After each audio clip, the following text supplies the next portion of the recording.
Welcome back, Flameborn.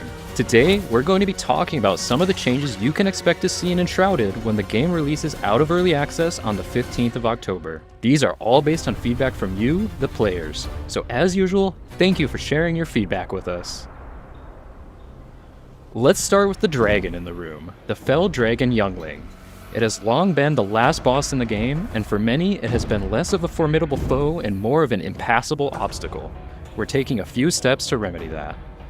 First, we're fixing the bugs that meant that the boss would sometimes reset to full life. But we're also fixing the bugs that sometimes got the boss stuck and unresponsive.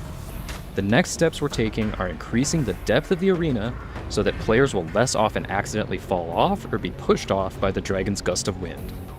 We are also adding an additional phase where the dragon will land on the ground and melee players will be able to attack it without needing it to be stunned.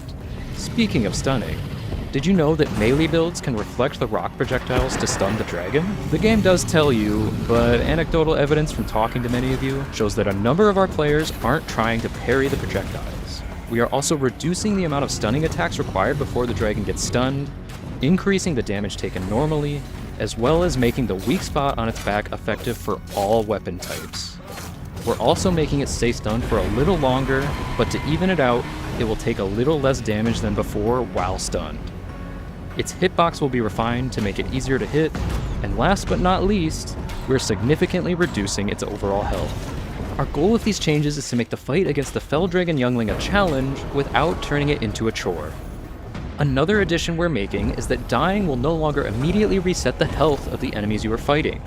Instead, they will slowly regain their health so that a death in a tough fight doesn't always mean a complete do-over, and you get a chance to whittle away at your enemies.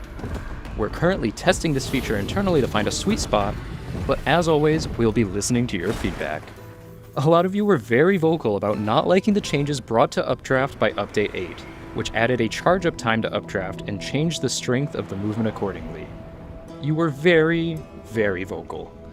As you're well aware, we're making the game for you. So we're now letting you choose which version of Updraft you want with this nifty new setting in the Game tab. So, you've got the old instant updraft, then the new slower one if you think gliders are OP. Pick the option that works best for you. Many of you over the years have affectionately called your Flameborn hobbits due to their slightly exaggerated head, hand, and feet sizes.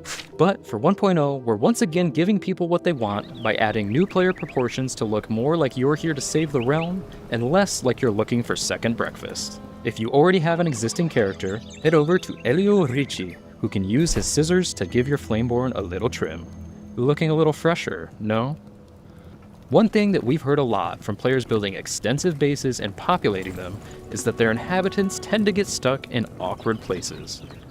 We've all had to rescue a pet who ventured where it shouldn't, but when it happens in a game, it can get frustrating.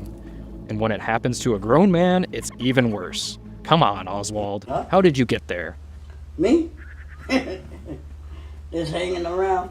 There's no quick fix for this, as there are many reasons why our NPCs and pets can end up stuck in the wrong places.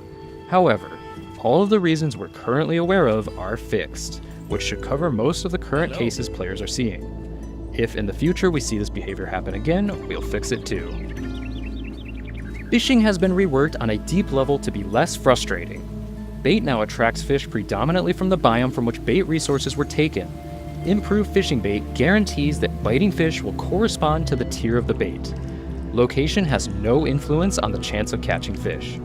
Specific fishing spots increase the chance for treasure and trash, just like some rods do. Other specific fishing spots increase the chance for fish to bite. Keen fishers will be able to tell these spots apart by paying close attention. These are only some of the changes we're bringing to Enshrouded for 1.0, and you will hear more from us over the coming weeks. We hope you're excited for this game's release out of early access and onto PlayStation 5 on October 15th. And in the meantime, let us know in the comments which of these changes you're most excited for.